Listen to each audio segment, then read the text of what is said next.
You fuck with Big Brother, you get straight. You know what I mean? I don't know what the fuck he said. Big Blue told me something I can't hear. You already know what the fuck time it is. Turn up and tune in. What's good? What's good? What's good? What's going on, everybody? This is the Real Talk Real Shit podcast. I am your motherfucking boy, Big Bayday. And I really appreciate y'all for checking in once again. Today is gonna be about I gotta get some shit on my chest because I'm feeling some kind of way, but it's really about motivation. All right. When for one, you gotta stay down till you come up. You know what I'm saying? You gotta stay down till you come up. Shit is not always gonna be easy, especially for the chosen ones. The ones that God chose. And this is how you know if you're a chosen one. The way you would know if you're a chosen one is if you can't do wrong.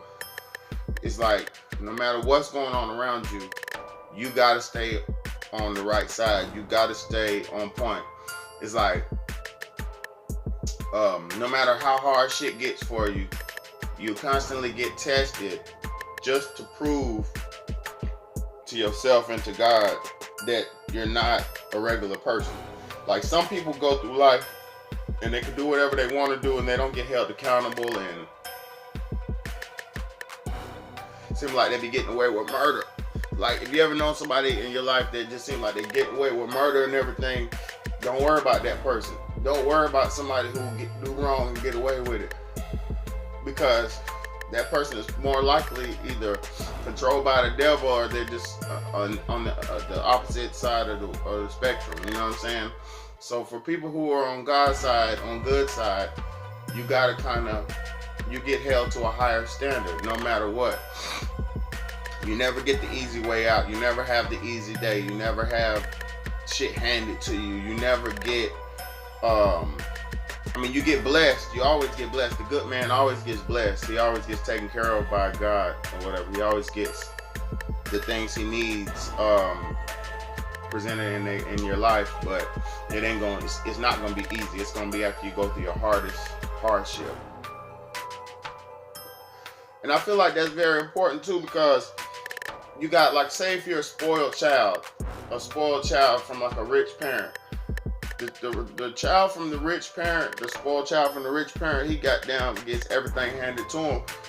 So he never really have to go out and work for their shit. They never have to hustle for nothing. You don't never have to really grind for it. So you're really not gonna appreciate it. You know what I mean?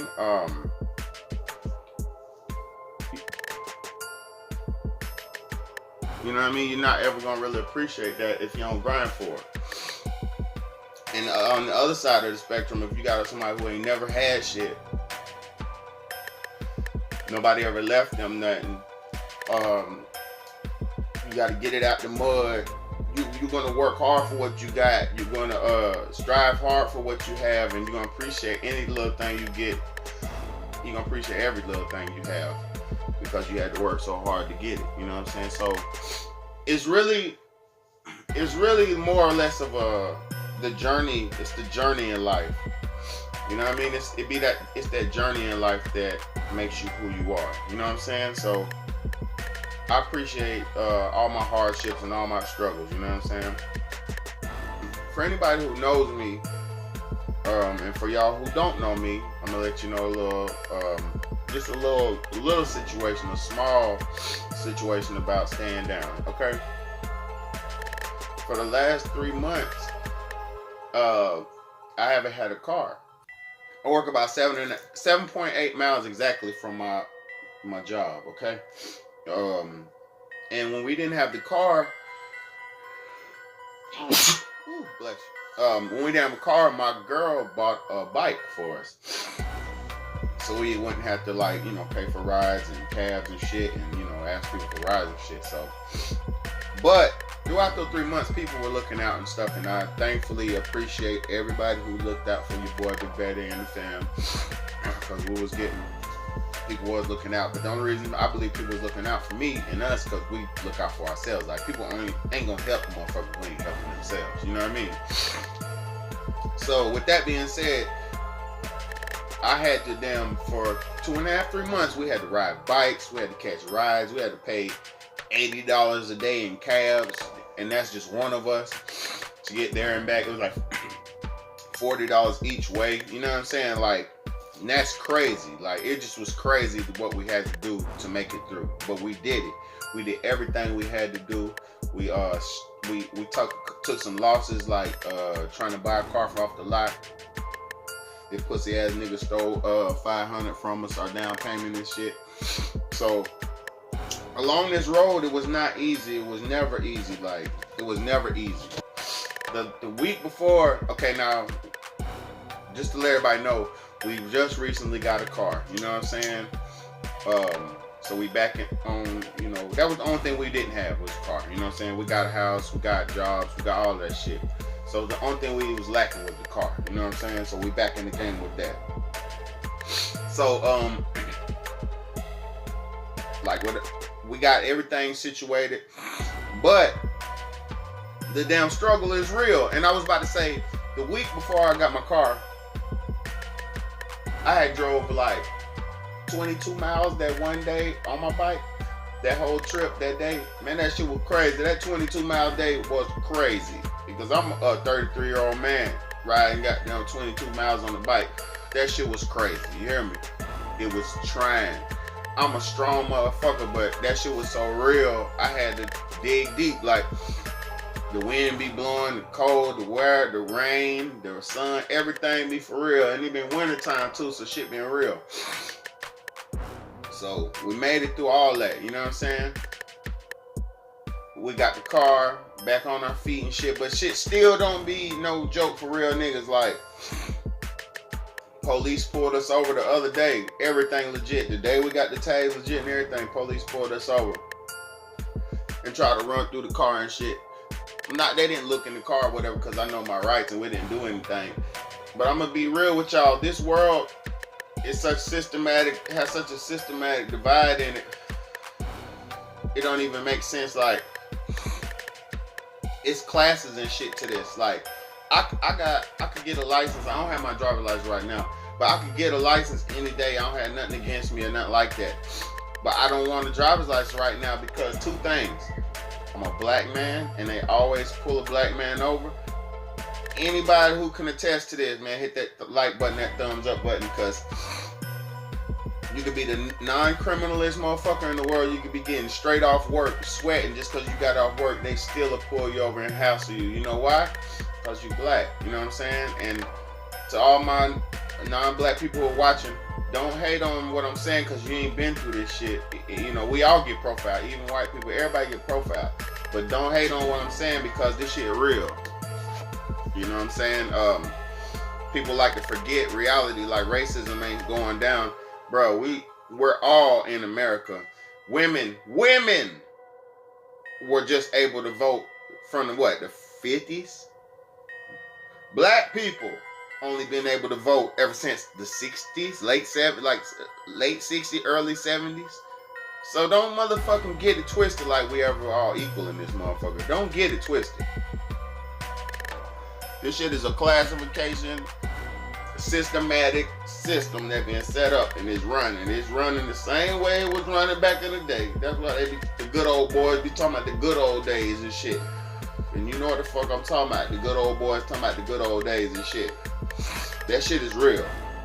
Now for all my people who got all that stuff to the side and you know, you have interracial relationships and all that, and shout out to all that because I'm a byproduct of interracial. My grandma was Irish and German. You know what I'm saying? And my mom is black and, you know, black and white. My grandfather is black and my grandmother was white. So that shit is how I was made. So I got 25% white in me. You know what I'm saying? If you want to break it down like that, or Irish and German, however you want to break it down, that shit is in me. So I'm not a racist. You know what I mean? So fuck all y'all niggas talking about big bad racist, cause that shit's in me. I got white blood in me, so you can suck my dick with all that hate and talk. You know what I'm saying? Long story short, racism is real. You know what I'm saying? Because if I was the way I'm born, the way I look, I'm a black man. You see my skin, olive tone, brown, nigga, brown. My shirt black, my skin halfway there. You know what I'm saying? So if I was in the back 75 years from now or 60 years ago, I would have been hung just like any other black man because I'm a black man. You know what I'm saying? Don't ever get that shit confused of who you are and your heritage. You know what I'm saying? And that's another thing I don't understand about this this transgender agenda that's going on. Okay, it's because, all right, you can have sex with whoever you want to have sex with, right? That's not a problem. That's not a problem. You have sex with whoever you want to have sex with, man on man, woman on woman. That's what you want to do, okay? But you can't change who the fuck you was born. I don't care what nobody say. You can cut it off, you can tuck it, but you can't change it. You know what I mean? You can goddamn snip it and tuck it, but you can't change it. You can't change genetically who you are. You can alter your genetic code, but you can't change that shit. So all that tranny shit, I don't understand that because I'm just a real nigga. Real talk, real shit. I'm real. And you can fuck who you want to fuck, but you can't be who you ain't. You get what I'm saying? Like, a black man like me, I'm getting hung back in the day. A white man would have to try to hang me. I couldn't fuck a white girl back in the day. Like, these are things that could not be. So all this shit what niggas acting like they can be what they ain't in these lies, I'm not for that shit, my nigga. Have sex with who you want to be with, be who you want to be with, be cool with that. I'm cool with that. I ain't got nothing to do with that anyway. That's your business. And that's up to God and you. But understand this. You can't cut it. You can just, you can't change it. You can just nip it and tuck it. You know what I mean? Or you can add or subtract. You can't. This shit is real simple, my nigga. Like, but this shit, that's just me thinking. You know what I'm saying? That's just me. You can do your life how you want and you can confuse your shit how you want, but nigga, yeah. You know what I mean? Like, that shit, I've always been like that, like a realist. Reality outweighs all wants and needs and shit. Reality is what is, not what could possibly be. You get what I'm saying? Or what I want things to be. Like, so just, all I'm saying is, be who you are. Be real with yourself. You know what I mean? That's the problem with everybody today.